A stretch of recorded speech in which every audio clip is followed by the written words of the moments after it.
So here we have the Volkswagen Tiguan all space on a 70 plate. I'm going to start off by showing you inside the boot, and then we'll hop in and run through some controls on the inside from there. As you can see, this particular version is a 7-seat vehicle.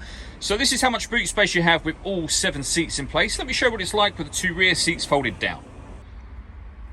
As you can see, it's greatly increased. You can also fold down the 3 remaining seats individually as well, should you need even more space than this. Okay, now that we're inside the car, we're going to start with the dials. On the left-hand side, we have the rev counter and coolant temperature gauge. On the right-hand side, the speedometer and fuel gauge. And then in the middle, you can see the total miles for the car, which are 21,519. Above that, we have a digital readout for the speedometer. You can change the information displayed there by using buttons on the steering wheel.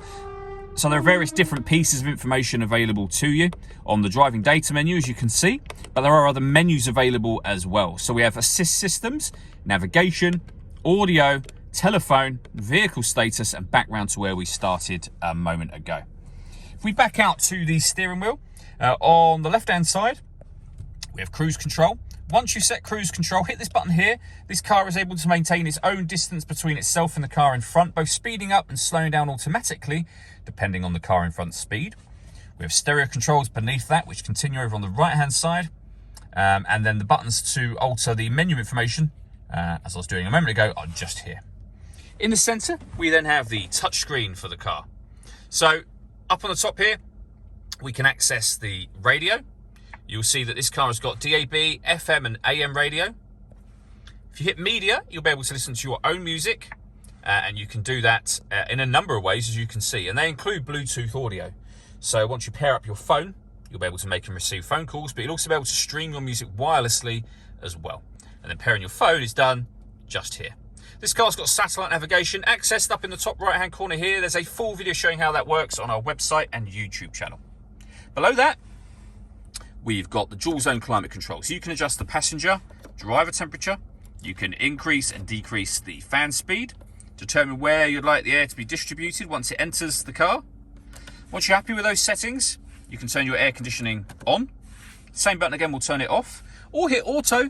The car will now take control of the fan speed and the direction of the air to maintain the temperatures you've asked for. Override that simply by making any adjustment on the fan speed. You'll see auto has now gone off. This car's also got heated driver and passenger seats, both of which have 3 separate heat settings each. Under that, we have 2 USB inputs, auxiliary input, a 12-volt charging socket, the gear lever for the fully automatic gearbox. We have the buttons to start and stop the engine. You just need to make sure the key is inside the car. This is your electronic handbrake with auto hold function.